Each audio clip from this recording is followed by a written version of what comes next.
heart of where innovation, money, and power collide in Silicon Valley and beyond. This is Bloomberg Technology with Caroline Hyde and Ed Ludlow.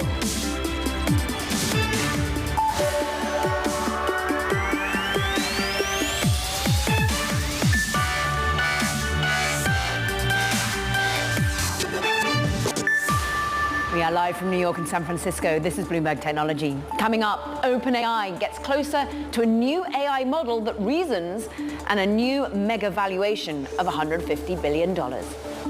And Intel at a crossroads, the chipmaker reaching a pivotal moment with a decade of dominance at risk. And the first commercial spacewalk. Polaris Dawn hits mission goal 700 kilometers above the Earth. But first, let's just check in on these markets because we are rallying once again. 4 straight days of gains on the NASDAQ 100 I'm looking at, Ed. 4.5% higher. We add $1 trillion in large part because some single names like NVIDIA. But NVIDIA is also linked to the world of artificial intelligence and exactly where we want to dig in on. Yeah, let's get to our top story. OpenAI is in talks to raise $6.5 billion from investors, catapulting the AI startup to a $150 billion valuation. This is the company gets ready to release its latest AI model, codenamed Strawberry. For more, Bloomberg's Rachel Metz joins us. And Rachel, you and I are working with Gillian Tan, Mark Bergen on reporting this primary round. And long story short, $150 billion is a very big number in terms of valuation. What do we know about OpenAI's latest fundraise? Well, we know that they are trying to raise quite a bit of money, and they're also trying to raise an amount in the form of debt. And then, as you and I and some of our colleagues reported, they are hoping to do this at quite a high valuation. This would be $150 billion, would be much higher than the amount that we've previously reported, which was under under $100 billion.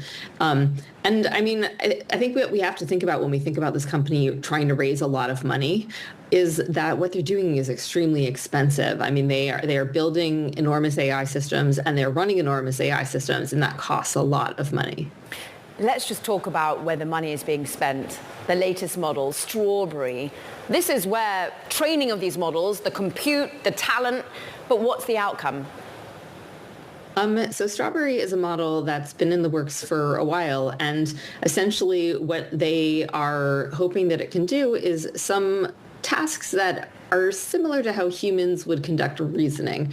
It's going to be aimed at things like more complicated math and coding questions and prompts than have been possible in the past.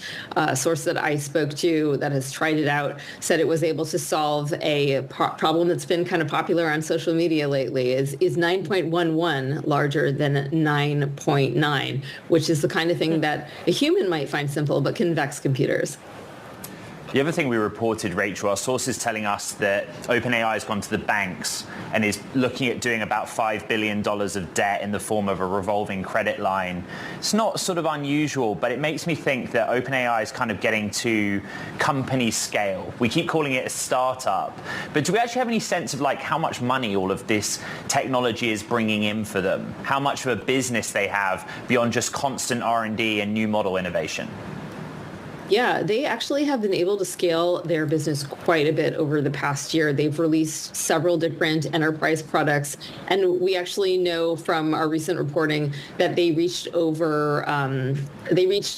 milestone in terms of how many people are using their enterprise versions of ChatGPT. This would be individual users, not customers. So if they're able to keep growing and growing on that side, then they're bringing in lots of money. So the money that they're raising, perhaps there could be a little less pressure on that.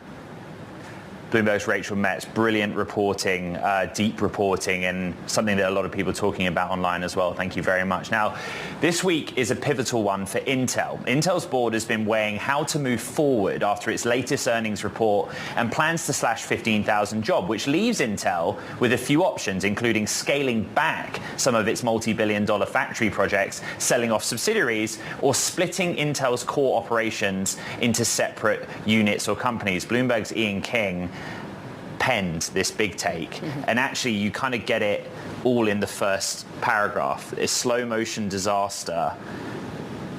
Where are they in the slow motion action that's happening?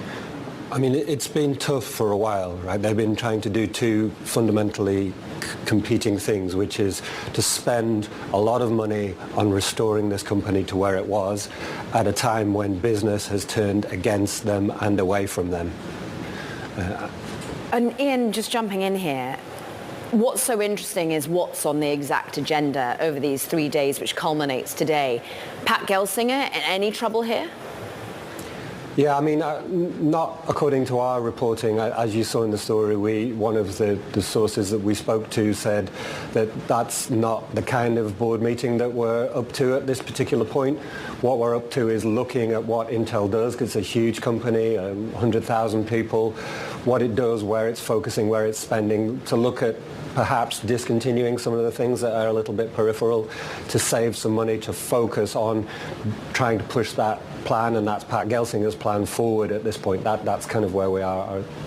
As best you can, then, take us inside the room of the board meeting and kind of all the options available to them, what are they considering right now?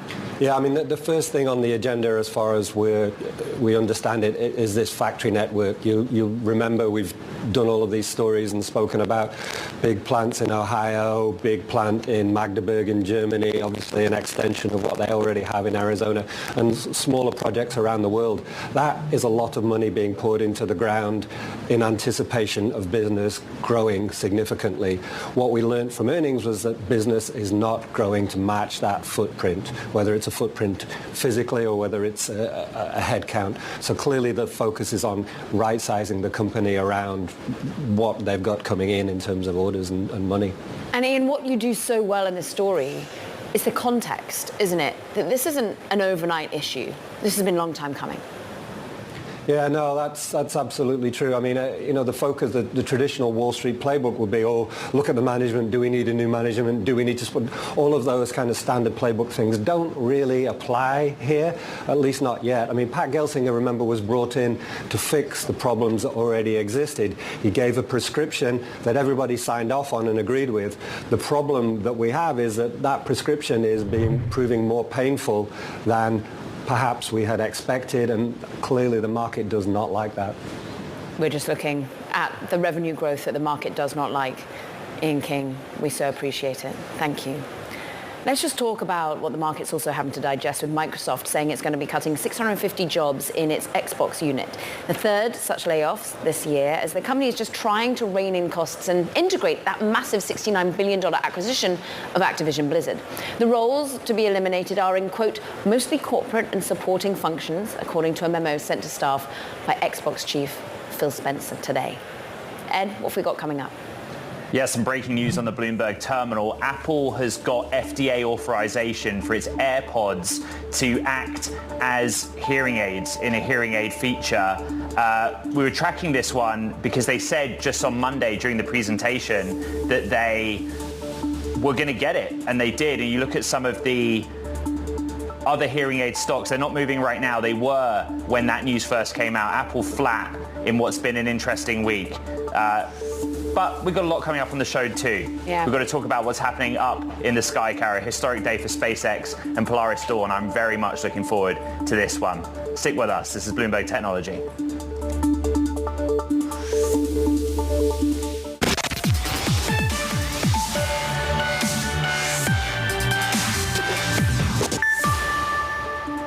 Some quick calls. Micron under pressure this morning. The stock touching its lowest level in nearly 7 months as some analyst reactions. BNP with a double downgrade, cutting shares to underperform from outperform with a street low price target. The analyst warning of a correction in DRAM prices due to some oversupply risk. Caro. Now, some breaking news from Bloomberg that General Motors is in discussions to buy EV batteries that would use technology from China's CATL and be assembled at a new plant slated actually to be built here in the United States. It's all according to sources. Gabby Coppola is here to break it down. And, well, this is a political handball, it feels like. Yes, it is very sensitive. We've got U.S. and China. The U.S. is trying really hard to decouple from China, and Chinese companies are trying really hard to access the U.S. market. And the automakers, the American automakers, are caught in the middle. because, GM, Ford, Stellantis, they've all poured billions of dollars into making batteries and forming joint ventures with the Korean battery makers and, gotten a lot of subsidies from the U.S. government in order to do so. But because EVs are not selling well, because they've had struggles making batteries, which is normal, making batteries and EVs for the first time in your 100-year history, it's not going to go smoothly right off the bat. It never does. Didn't for Tesla, doesn't for anybody. So they're under pressure. And so this potential deal, which is still tentative, it's just talks, nothing is finalized, would be a way for American car companies to get access to cheap, really cutting-edge battery technology from China without tripping up all the political wires that could, potentially trip up when you work with a Chinese company. Right. Well, I think the basics of what we heard from sources is really important. The mechanics are such that the battery technology is licensed from CATL, a Chinese company, but the operations are run by a conglomerate from Japan called TDK, which many of the people on this show probably haven't heard of, but they're basically a consumer electronics company. And then GM and other automakers, I think is what we're hearing, right, Gabby, would buy the batteries on fixed-term contracts, so they're kind of insulated from price swings. Take it from there. What else do we know? Well, I think one of the most interesting things about this is that you've got a Japanese company acting as a middleman. Up until now, we've seen Ford and Tesla do these kind of cute kind of licensing deals where they can use CATL technology without, violating any rules or tripping any political wires. Now, this is a new development in how the auto industry is adapting to the political environment and the EV environment and the fact that they're, not profitable on making EVs yet. So we know that GM and CATL and Japan's TDK, which makes they're a supplier for the iPhone. They, make batteries for consumer electronics. They want to get into the EV battery business, and this could be a way into it. So they're looking at states in the southern U.S., and I think that, obviously this is so sensitive politically that I think the results of the presidential election in November could potentially, affect the outcome of these talks. That's what sources told us. Bloomberg's Gabby Coppola, great reporting, really interesting report it alongside you. Thank you. Okay, it was a historic day for SpaceX. The company's Polaris Dawn crew successfully completed the first commercial spacewalk. Tech billionaire Jared Isaacman was the first of the crew to step foot outside. Here's what he experienced. Back at home, we all have a lot of work to do, but from here, Earth sure looks like a perfect world. For more, Ezine Uzuokoro of the Harvard Belfer Center joins us. She was formerly Assistant Director for Space Policy at the White House, where she led advancements in space launch capabilities, as well as a former NASA executive with over 60 space mission contributions. And let's start with your reaction to what happened in just a few hours ago. This is a huge success, and it's monumental, not just for astronauts, but for anybody with a dream, for SpaceX to test the market viability of space tourism, for us to determine if space tourism can really grow quite like the early days of aviation. So this is fantastic. The images on the screen that you're seeing are from Jared Isaacman's helmet camera from the custom spacesuit. And now what you're seeing is the nose cone camera from atop the Dragon capsule. But this is the question so many people asked me this morning. Was it actually a spacewalk? Yes, technically it was, because they were outside their capsule, their spacecraft, and they have a railing that they were holding on to, and they were outside their capsule for 10 minutes each, both Jared and Sarah, the other astronaut. And this is risky. You think of the spacesuit as a spacecraft in itself because it monitors their temperature and controls their vitals while they are outside. And what we see is how successful this was after a mere few years of training versus a decade that one trains for when you're a professional astronaut. phenomenal when it comes to commercial space success, SNA. What will we learn when they come back and they're tested? Because this is about radiation exposure as well. How tough could this have been on their bodies? Absolutely tough. You can be hot one moment, you could be cold another moment, your fingers could hurt. So even though it's cold in space, there could be pressures within the suit that make you feel very warm. So this was a complete thorough test of the spacesuit, which SpaceX intends to use for future moon missions, for future Mars missions. And so there will be a lot of lessons learned in those regards. But I think if you think of the $1 trillion space economy that has been discussed for decades now, this is really an exciting point to see if there is viability in that market, to see how much growth the sector will endure due to this success today. Sarah Gillis was out there as well, and I think it was her who's saying this is really integral for data to take back to SpaceX, but they don't really know yet what they'll be doing with it. At the moment, it just feels like SpaceX is cleaning up when it comes to space success. Is it?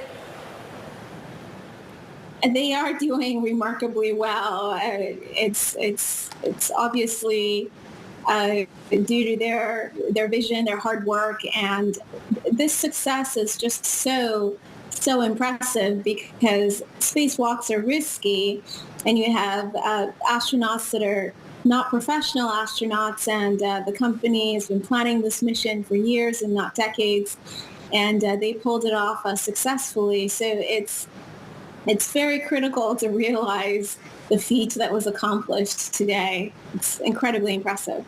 Thanks for giving the context it deserves. Esene Uzo-Okoro, great to have you with us, Harvard Belfer Center Senior Fellow and former NASA executive.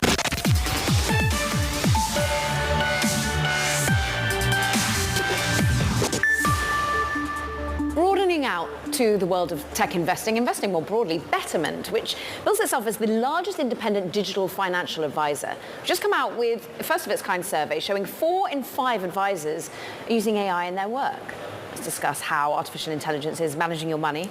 Betterment CEO Sarah Levy is here with us. Sarah, what made you run these sorts of numbers? I know that you're looking at this particular part of the business, you're rebranding it, but you just wanted to understand how these advisors are getting to grips with AI. So the key for us is that the advisor we serve tends to be more of a millennial advisor, and this is a growing group, and they're much more technically sophisticated than their predecessors, and so they don't sort of suffer fools lightly when you think about the technology choices, the user interface, the power, right? We really need to provide them with powerful tools, and so Betterment Advisor Solutions is our advisor arm, and our roots were originally with the retail investor where we learned a lot, but what we've learned for advisors is they can harness the power of technology just so much more. And AI, for me, is really a continuation on that spectrum, right? We introduced automation to save time, to save money, to help with customer retention, and AI just furthers that journey, really. What are they using? Are they using generative AI per se, and how are they saving themselves time? How are they more productive? So I think of AI a lot like digital. If you think back, call it 2 decades ago, when we talked about digital, and you said you have digital companies and you have analog companies, right? And at the time, people would ask, are you going to work in digital? And then digital became sort of part of the fabric of everything we do. That's how we think about AI, which is it's really just powering the humans to do better, stronger, faster, right? So everything from para-planning, right? Before you meet with a client as an advisor, and then after you meet with that client, there's a lot of work to do. AI can just take a lot of that administrative burden off the plate. That's just one great example. Sarah, the better question posed by the Betterment survey is whether those 4 out of 5 financial advisors who are using AI, because loads of people watching this program will have a financial advisor, whether AI actually makes them better in managing people's money. Is there any evidence of that? Well, I think I wouldn't think about AI as actually managing people's money. Remember, as a financial planner, we are fiduciary, right? Our advisors are fiduciaries. We as an RIA are fiduciaries. So I think the way you want to think about AI is basically giving back time and saving money for the advisor so that the advisor can focus on the client and on the investment solutions. And that's really the benefit that they're getting. AI, the computers are not taking over the world, right? The human advice is still a critical component of getting people to great outcomes and great plans. An extension of that is whether it then becomes, the economics kind of change, right? And fees and the incentive of somebody using a service or a digital format such as yours. Well, I think, look, in the early days of where we began, our roots were robo-advisory, right? And there was a lot of sort of dismay in the advisor community, right? Is technology going to take over the human interaction? And I just think that was very overblown. And I would say the same about AI, which is not to diminish its potential. I think it is going to be a huge sort of power tool enhancer, if you will. But we've been building power tools for both advisors and retail investors for the better part of a decade and a half. And this just takes that really to the next level. That's the way we're thinking about it. Okay, so cool. Classic 60-40 portfolio. It's just that the financial advisor will have more time being freed up by AI. Betterment CEO Sarah Levy, really appreciate you being here on Bloomberg Technology.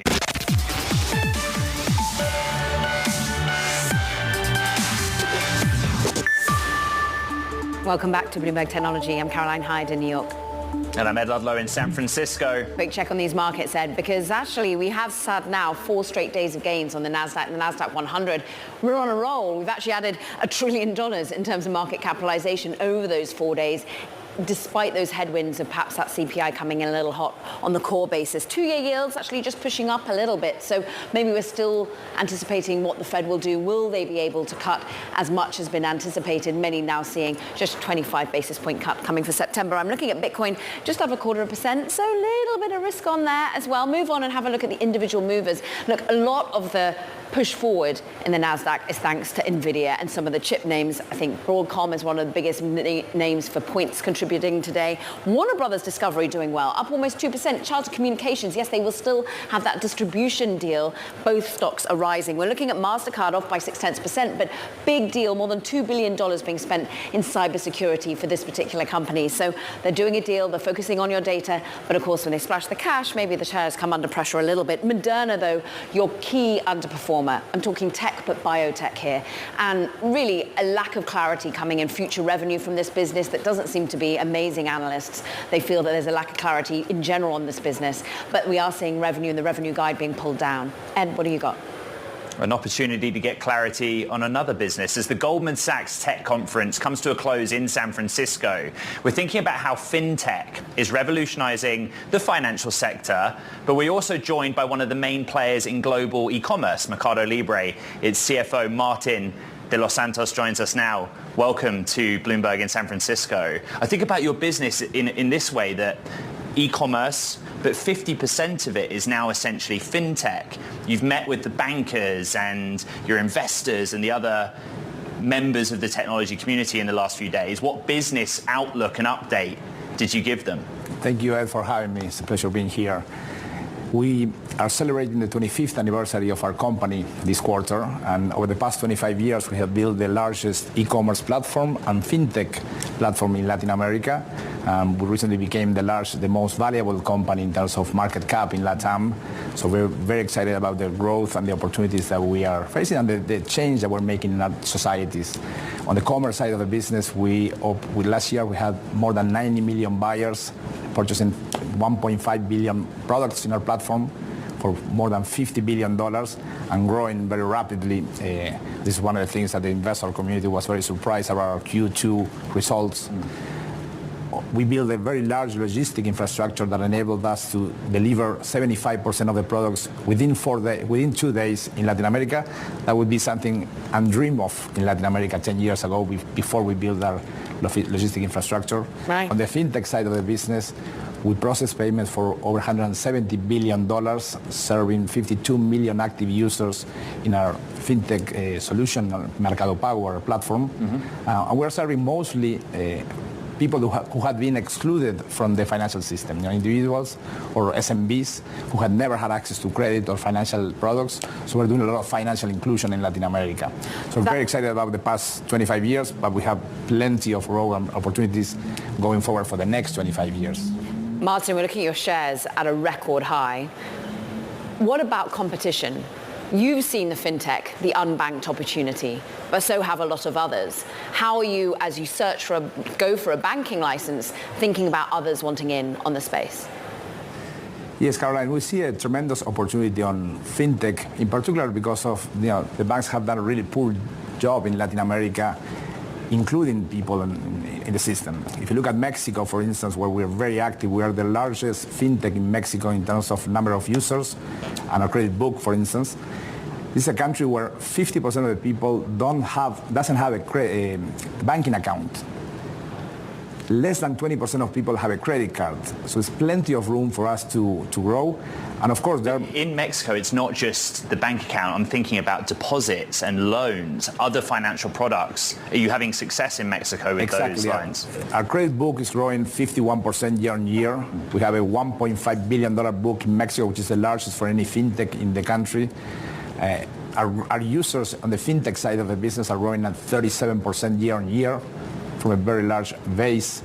So Mexico is wide open, really. So there are players who are also going to that market, and we think there will be a lot of financial inclusion. There will be space for several other players. Unlike commerce, where winner takes most, in fintech there is room for several players to be very innovative and actually create, change the lives of people, by including them financially. Let's go back to the winner takes most in commerce.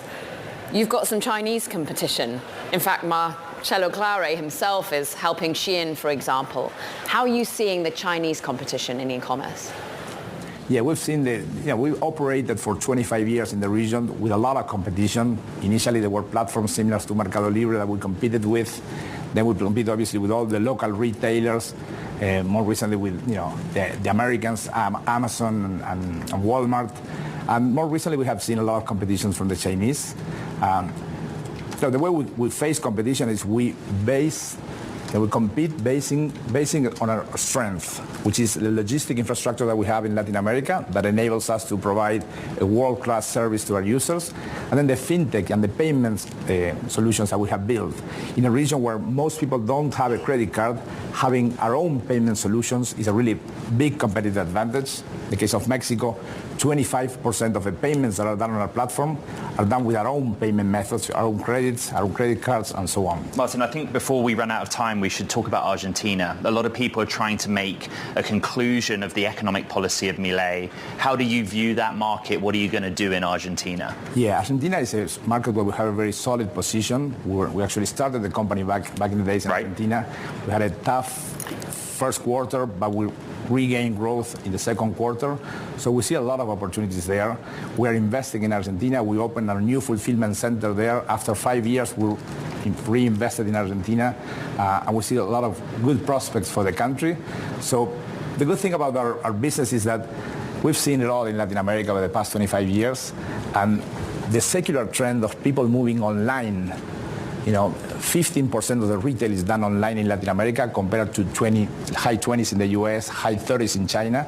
So there's plenty of room to continue growing the e-commerce market. And we are the leading player in e-commerce, so we play a very important role in that transition. And on the fintech side, there's plenty of room to continue growing.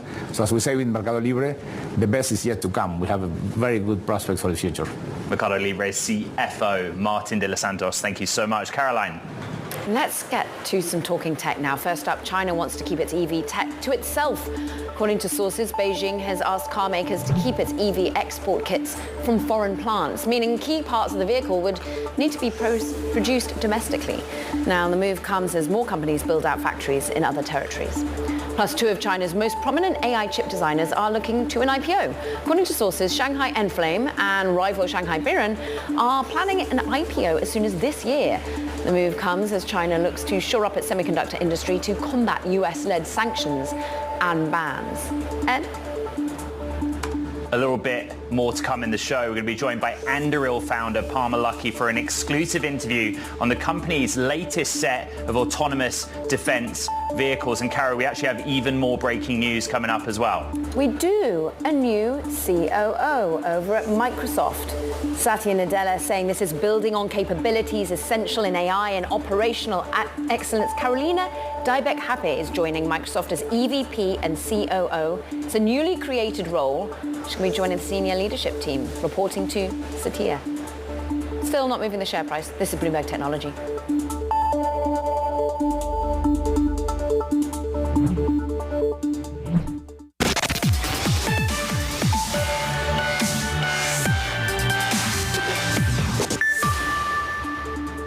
Fuse Energy has raised $32 million in a new funding round, valuing the nuclear fusion testing startup above $200 million. Right now, industry experts say producing commercially viable fusion will require another decade or two of work, giving Fuse plenty of runway for customers to test their new technology. Bloomberg's Lizette Chapman has the story. You and I know loads of people in the Valley who have been talking about fusion for a while, and this is like a sort of tangible startup and part of the process, but my goodness, it sounds like we're still a long way off it being mainstream. The technology will take a decade or two at least to create commercially viable source of energy. Like you said, this company is looking to make money along the way by providing radiation as a service to not only the private startups that are looking to do this, as we've discussed, there's a lot of money and a lot of interest in commercializing this, but more importantly, to provide revenue and testing results immediately by providing radiation as a service to harden nuclear weapons testing, and then also use that data to build their own fusion generator. Pulsed power machines is what they're building. Who wants to take the financial risk to back this? Who is interested in fostering? Who is in the round? Right. So there are a number of investors. There's Buckley Ventures, Josh Buckley. There's Tamarack, as well as the Chainsmokers, the musical group. They're a venture capital firm, along with former DoD and officials, and also someone from Lockheed Martin, the former chief executive of Asia.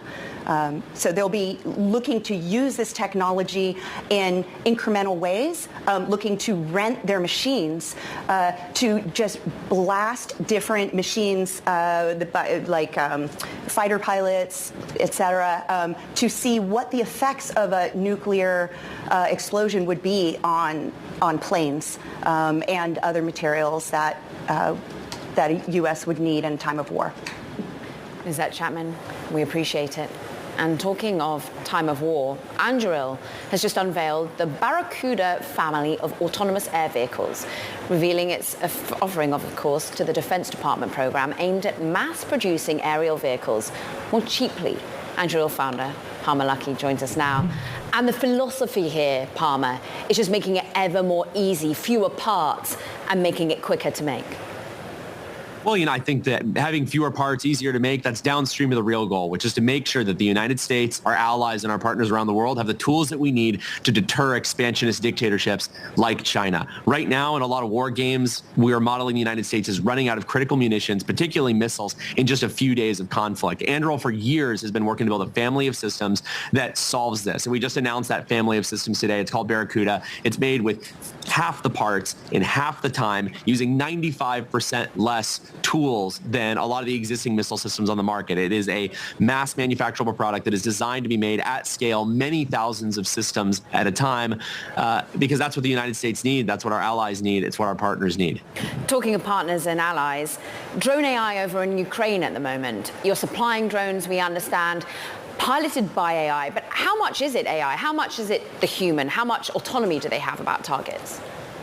Well, in our case, it's all about AI. Our core product is called Lattice. Anduril Industries has been working on AI-powered weapons for about 7 years now, and the core software is Lattice, this brain that powers all of our different systems, including Barracuda, including Altius, including Ghost, which are in Ukraine and have been since the second week of the war. We've destroyed hundreds of millions of dollars in critical Russian hardware that can't really be destroyed by things that require a real-time link to a person, because the Russians are quite good at jamming jamming communications links when it comes to things that are important to them. They don't have enough of these jammers to hit the entire battlefield, but that's why it's so important that we keep taking those things out and eventually, hopefully, leave them helpless to these types of systems. Palmer, it's great to have you back on Bloomberg Technology. You know, in the context of Ukraine, I'm kind of thinking about the existing work and then, you know, what we're hearing from Ukraine at the moment, which is they kind of want to push deeper or strike deeper into Russia. Does Anduril have any technology where you would work with Ukraine on that goal or be a part of that process?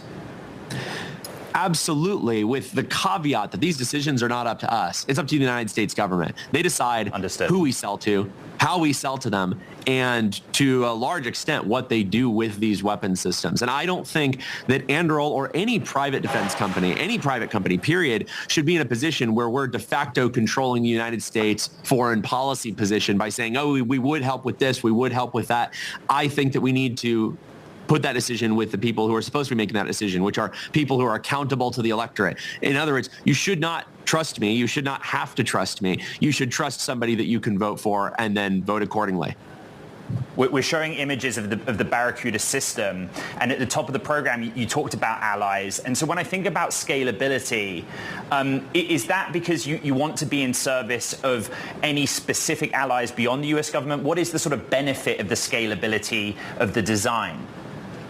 Well, this gets into a little bit the philosophy of it, but I'll tell you how I think about things. I don't think the United States needs to be the world police. I think we need to be the world gun store. We need to be able to provide our allies and our partners around the world with the tools that they need to turn themselves into prickly porcupines that nobody wants to step on. And I think that sending American lives overseas, boots on the ground, is not going to be the future of how we support our friends around the world. I think it's going to be making sure that we can make things at a scale where they believe that our support for them is more than just words. We can actually send them the things that we say that we're willing to send them. I think Ukraine has really exposed this weakness in the United States foreign policy strategy, where we say we support all of these people, but they look and say, well, they can't even manufacture the basics like artillery shells or small missiles. How could I possibly count on these people to be able to cash these checks that they're writing?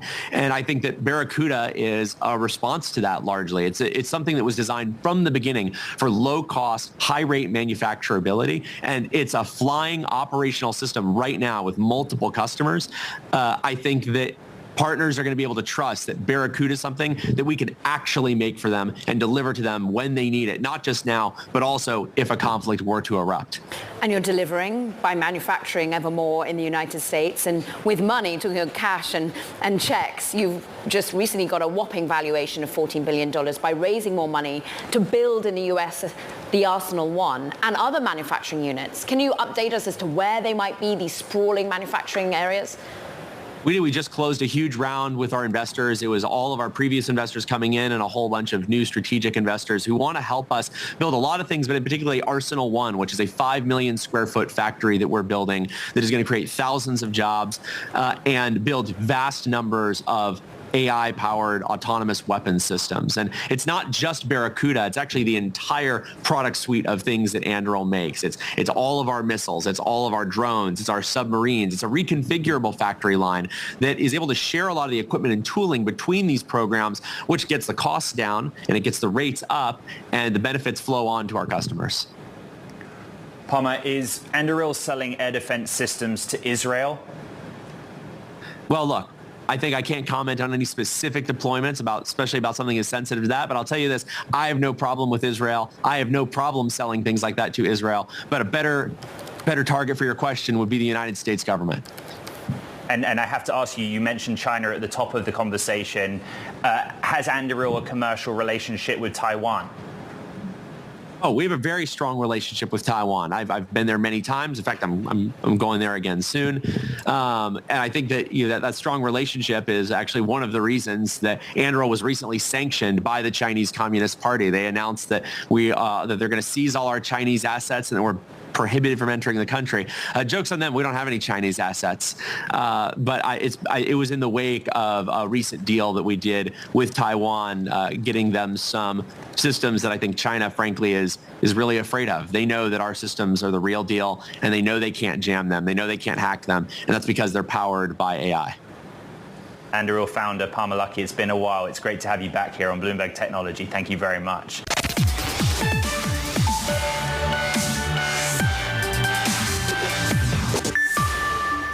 67 million viewers tuned into the presidential debate between Vice President Kamala Harris and former President Donald Trump. And that's only on TV, according to Nielsen data. It blew well past the 51 million who watched the Republican nominee take on President Joe Biden back in June. Trump said he is not inclined to have another debate with Harris, though he later added he hadn't completely ruled out another matchup. I streamed it, Ed, so goodness knows what the numbers really were. Yeah. Believe it or not, earnings season is continuing. The next wave of generative AI services may depend whether tech companies can find enough detailed 3D renderings of tractor trailers and shampoo bottles. Adobe, NVIDIA, Autodesk, and several other startups are working on just that. This is something Bloomberg's Brody Ford reported, and he did it before Adobe's earnings after the bell tonight. Let's start with the report. I saw the image attached to the story. What are you going on about? You know, look, you could go on the internet if you're so inclined and scrape a bunch of photos, a bunch of videos, a bunch of books. If you want to create a 3D model that can, generate a coffee cup or something like that, you need something that is not, you can't scrape it, right? And so we're seeing companies like Adobe going out, and note that they're not scraping otherwise, but we're seeing them go out and buy 3D data directly from creators. We're seeing Autodesk go to its companies for construction management and design saying, hey, you have these 3D renderings of bridges. What if you shared them with us so we can build this 3D model? I think the same way we've seen photo models get created, a year or two down the line, we're going to start seeing these 3D models come out more. How much is Adobe able to monetize this new AI focus? Well, that's the big question for tonight, right? Everybody wants to know whether Adobe is going to be able to really get money from all of their generative AI innovations, right? They've rolled out a lot throughout their products, through higher pricing tiers, some credit packs, but like many software companies, it is not totally clear whether they are actually making money from it yet. We'll wait to see if that revenue can indeed hit the 10% increase level I expected. Brody Ford, we hope you'll join us tomorrow to break down those numbers. We appreciate it. Thank you. Meanwhile, that does it for this edition of Bloomberg Technology. Plenty on. What an edition it was, from private companies to public companies, everything in between. Don't forget, recap on the podcast. You know where to find it, on the terminal, online on Apple, Spotify, and of course on iHeart. From New York City with Caroline, out here in San Francisco with me and a visiting Brody Ford, this is Bloomberg Technology.